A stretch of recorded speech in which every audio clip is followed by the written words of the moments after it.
Dumako ho tayo ngayon. Naku, bakit ito si Mark Ramos, ICC na naman? No, kakasaya lang ni Bato de la Rosa. Kaka-celebrate lang ni Bato de la Rosa dahil nga na-archive o nandun, natutulog muna. Tinago muna yung impeachment. Tapos ngayon, eto, si Mark Ramos, ICC na naman. Anak natin na pa talaga to si Mark Ramos. Gusto lagi akong stress. Hindi ho, kasi naman ho, mga kababayan, nag-post na naman itong ang dating senador na si Antonio Sani Trillanes IV, mga bossing. Alam nyo ho, kahit sabihin pa ng mga DDS, ala, naniniwala ka pala dyan kay Trillanes, Mark Ramos. Oo. Ngayon, naniniwala na talaga ako dyan. Bakit to, mga kababayan? Kung hindi totoo yung sinasabi nito na bank account ng mga Duterte, binuksan na nila yon para napahiya na to si Trillanes, di ba? Wala ho. Duwag. Nabuksan, naipakita yung sinasabi ni Trillanes. Pag binuksan nila yan at walang naipakitang Sami Uy at walang naipakitang mga ganong kalalaking pera, pahiya tong si Trillanes. Pwede nilang kasuhan yan. Yung ipinagmamalaki ng dating Pangulo, nakakasuhan namin si Trillanes ng paninirang puri. Nasaan na? Hanggang ngayon.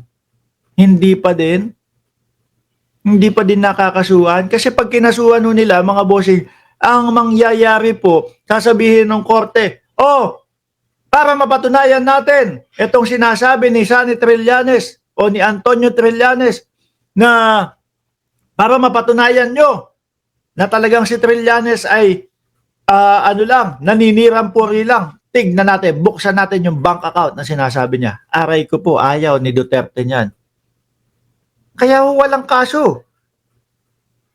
Kaya hanggang ngayon nag-aantay yung dating senador, nakasuhan siya. Wala pa din ho, mga bossing. Di ba? Yung sinasabi nito about West Philippine Sea, na sa mga Duterte, sinasabi ng mga Duterte, binenta naman ni Trillanes yung West Philippine Sea. Wala namang napatotohanan doon. Pero tayo ho, mga kababayan, meron tayong nakita na hindi kumilos ang dating Pangulong Duterte tungkol po dyan sa West Philippine Sea. 2016, nanalo siya. 2016, nanalo din tayo sa UNCLOS, mga kababayan. Ano ginawa? Wala. Tubig lang daw yun. Papel lang daw ho yun, mga kababayan. Di ba? Mas madami tayong nakikita na mga pruweba galing kay Trillanes kaysa dito. Isa pa. Isa pa, ha? Isa pa. Sinabi ni Trillanes, may warrant of arrest kay Duterte.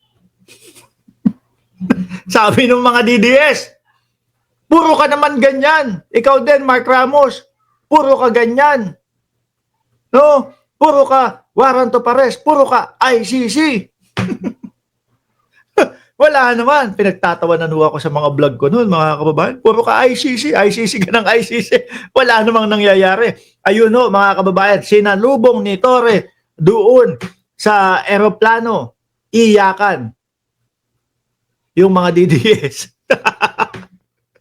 Iyakan yung mga DDS. Kaya ho kapag nagbablog na ako ngayon, mga boss G Pamoser, kung mapapansin nyo yung mga DDS, wala na, hindi na nagsasalita, hindi na mga hindi na nagko-comment. ICC ka na naman, ICC, mga nadala na ho. Mga bossing, nadala na. Naku, kasi pag sinabi natin kay Mark Ramos, ICC na naman. Tapos, sa isang araw, lumabas na naman itong ICC, warrant of arrest. Pahiya na naman tayo, iyakan na naman tayo, aalaskay na naman tayo niyan, na puro ICC. Ayan po, kakapost lang, 13 minuto. Antonio Trillanes. Huwag kayong mag-alala mga DDS. No, don't worry.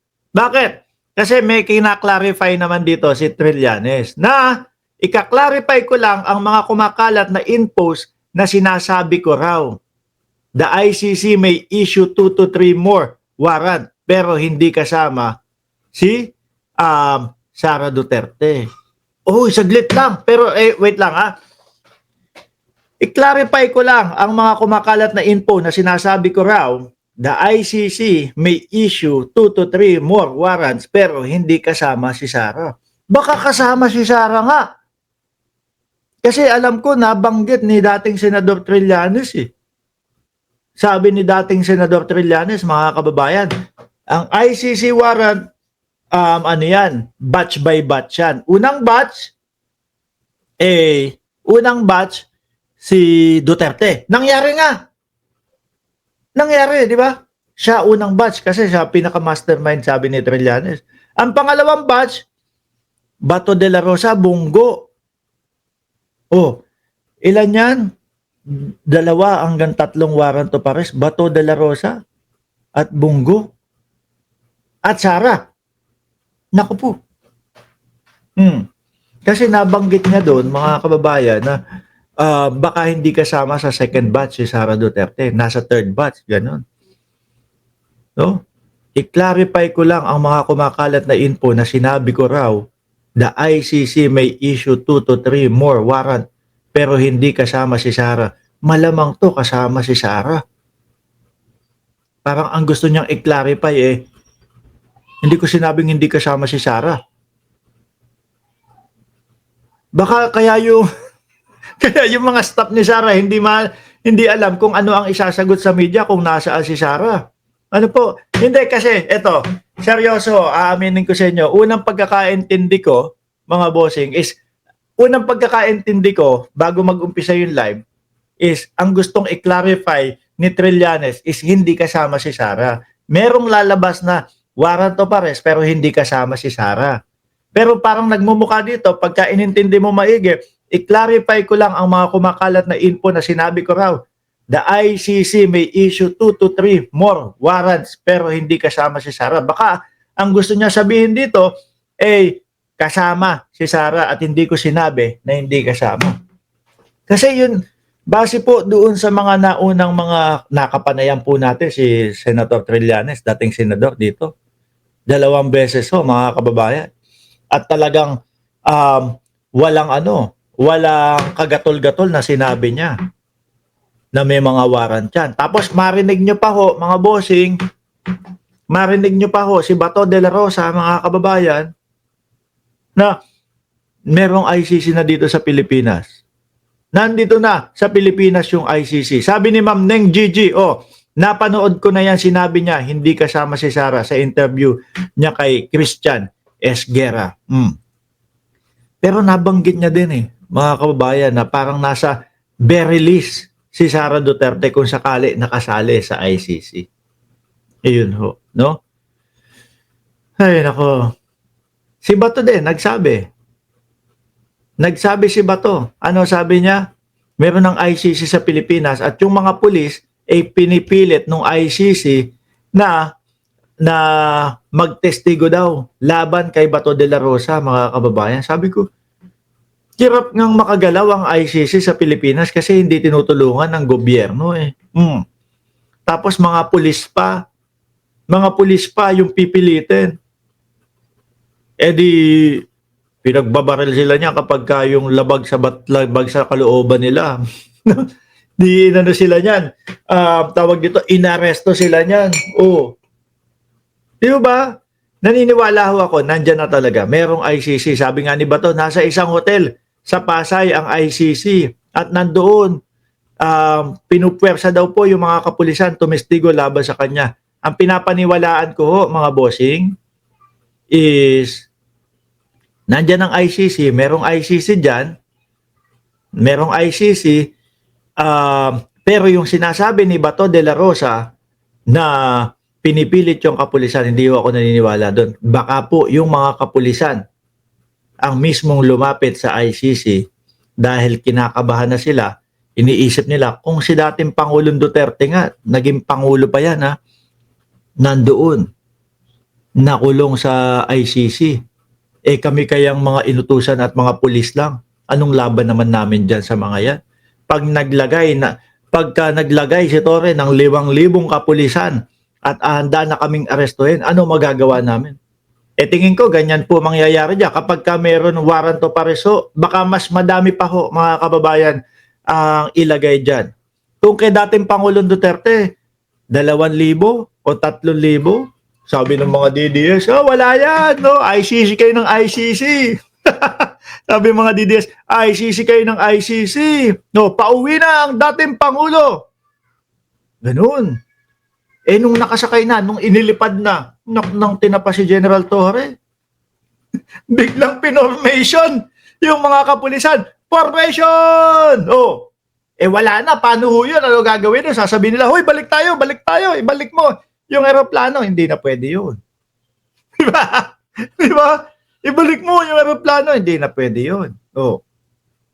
Wala na. Ayun, salubong. Pag landing ng eroplano, sinalubong na ho.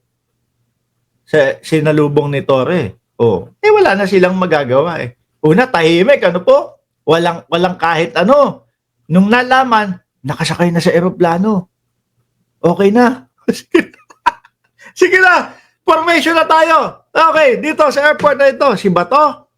Ginawa ni Bato.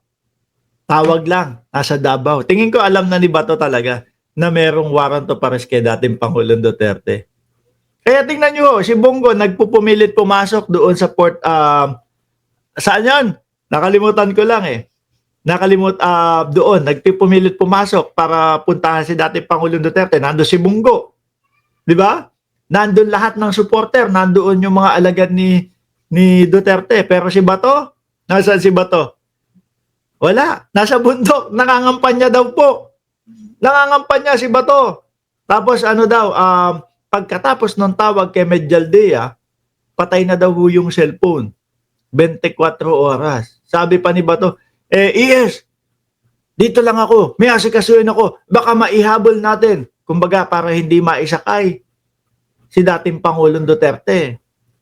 Ang ginawa ni Bato, pinatayan ng cellphone. Parang nga naman, hindi na siya makulit. Baka sabihin, uy, si Hanilet ayaw sumama dahil wala daw siyang passport. Kakagaling lang ng Hong Kong, walang passport. Sabi siguro ni Bato, naku po, ako kukulitin nito na sumama kay dating Pangulong Duterte. Baka nandun din yung pangalan ko, hindi na ako pauwiin. Sabi ni INC, naalala ko tuloy ang papitsa ni Bongo. Sabi, ito po. Mag-aartihan na naman kayo. Ito po, pizza. Hindi pa po kumakain ng dating Pangulong Duterte. Request daw yung pizza. Tapos may vlogger sa gilid. Tapat mo sa aking camera. Pagkain to, sabihin natin, ayaw papasok. Naalala ko, yung mga drama nitong mga to, meron pa si Bongo, nangangampanya. Wala pong sapatos, wala pong tsinelas si dating Pangulong Duterte nung dinala nila. Ang lamig-lamig po doon. Makita mo na sa aeroplano, nakasapatos. Nakikita yung mga kasinungalingan ng mga DDS Di ba? Kaya, mga DDS, wag kayong mag-alala. Ignore nyo na lang to, yung kay Trillanes. No? Ignore nyo na lang to. Wag nyo pasinin. Total naman, para sa inyo, walang dapat paniwalaan kay Antonio Trillanes IV. No, mga DDS, hayaan nyo lang. Wag. Pag ano lang kayo, kung regular na araw para sa inyo to. Di ba? Si Hanilet naman, ang tapang. Ayun. Kinikidnap po yung asawa ko. Pug! Hinampas na cellphone yung ating kapulisan. Ang laki ng bukol dito. Saan ka ba naman makakita? Mga bossing. Saan ka makakakita? Kinikidnap sila. Pero sila yung nanghampas ng cellphone. Ang laki ng bukol dito. Kawawa yung pulis. Diba? Ay, Diyos ko po. Nakakatuwa lang yung mga makita yung mga inarte nitong mga DDS na ito. Di ba? Pati po yung reporter, si Maris Umali. Ganda-ganda nun. Di ba? Sabi ni Maris Umali, kay Medjaldea, kasi lumabas nung ospital, di ba? Parang kung ano man yung nangyari kay Medjaldea. Sabi ni Maris Umali, tingnan mo yung mata niya. Nakadilat, biglang pumikit. Di ba? Ako, mga bossing, hindi ho ako bingi. Mahina, may kahinaan yung pandinig ko, pero hindi ho ako bingi. Yun yung narinig ko. Tingnan mo yung mata niya. Nakadilat, biglang pumikit nung nakita ako.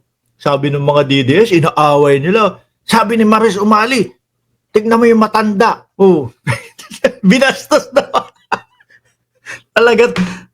Sabi ni Jojo Cabarlo, crush mo si, uy, kamay-may, ingay nito. Tatanong pa. Alam mo yung, etong pader na to. Nasa kabilang pader niyan. Yung misis ko, Marie Rene. Tinatanong mo, crush ko si Maris. Oo naman, maganda yun. Ingay. Tigil na nga natin to kung saan pa mapunta yung usapan.